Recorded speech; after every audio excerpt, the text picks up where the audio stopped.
I'm not saying this is the time to buy. Nope, not yet.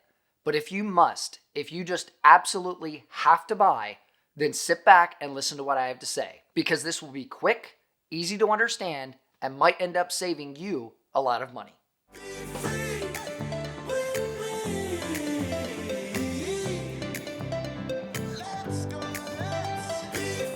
AMD might be losing its edge in the price versus performance category of the CPU market.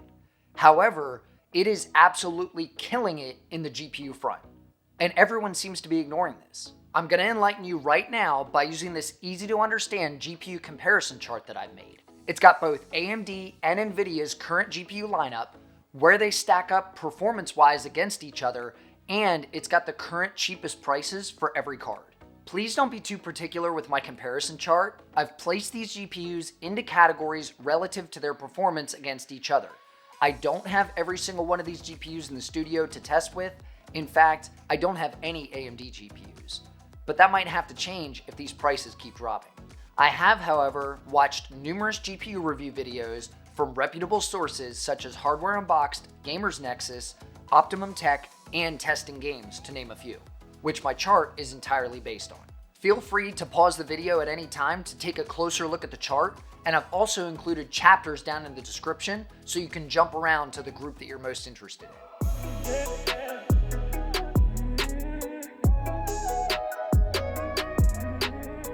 The first category we're going to look at is the mainstream category. This is for the 1080p gamer. Medium to high settings will most likely be used, depending on the desired frame rate, of course. You can drop your settings down when playing those first-person shooter games where you'll want the high frame rate, or turn them up on visually appealing games where high FPS doesn't matter as much. There's not many choices in this range. On the Nvidia side, you've got the RTX 3060 or the RTX 3050. And on AMD's side, you've got the RX 6600 XT, the 6600 non-XT, and the RX 6500 XT, which I don't recommend anyone buy. I updated this chart 3 times this week because the prices keep changing constantly. I made the chart on like Monday, and then now this is Wednesday that I'm filming it. So just 2 days going by and prices fluctuate depending on what's available, what's in stock, what's out of stock. So these prices might change between when you're viewing this video and when it was actually uploaded. Just remember that. You could see the RTX 3060's price. The cheapest one I found is $499. And the 3050 is $299. But look over on the AMD side.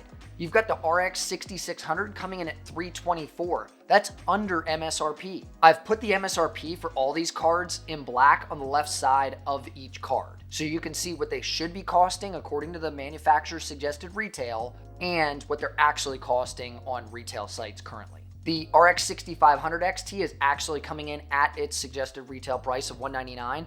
I still wouldn't suggest buying it at that. Just wait. I think if enough people don't buy them, they're going to drop really low. And if you need something for a little small extra PC or a travel PC or something, I don't know, maybe you want to upgrade your parents' PC that has no graphics card, you could pick one of those up for like $150 once they drop the price, and it would be a good deal. But at $200, it's still not a good deal. So I have a recommendation for every category, and the first category, the mainstream category, my recommendation is the RX 6600 from AMD. As you can see on the chart, the absolute cheapest one I found is $324 on Newegg after a $15 mail-in rebate, and it's the MSI Mech model. But its performance is on par with an RTX 3060, and people are still willing to pay $500 or $600 for a 3060, which blows my mind.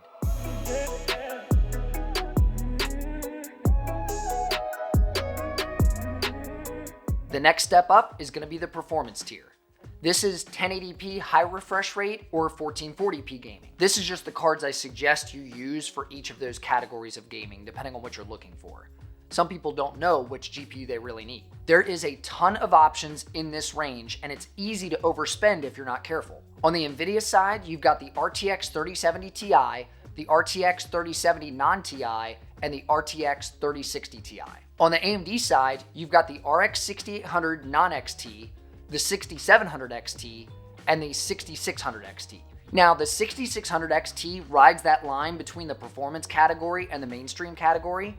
If the price drops much more, I would call it more of a mainstream card at that point, just because of its affordability. In this category, Without a doubt, my recommendation right now is the RTX 3070 Ti. I don't know why, but the 3070 Ti is in this weird mid-range thing. Its performance is really close to being on par with an RTX 3080. However, it's got 2 gigs less VRAM, so everyone is ignoring it. Currently, the cheapest 3070 Ti that I found is $759 on Newegg. It's the EVGA For the Win 3 Ultra model. And if you look at it comparatively to the other GPUs in this class category, the RX 6800 comes in at $849. If you're looking at a 3070, just go for the 3070 Ti. It's only $30 more, and you're getting quite a bit more performance for your dollar.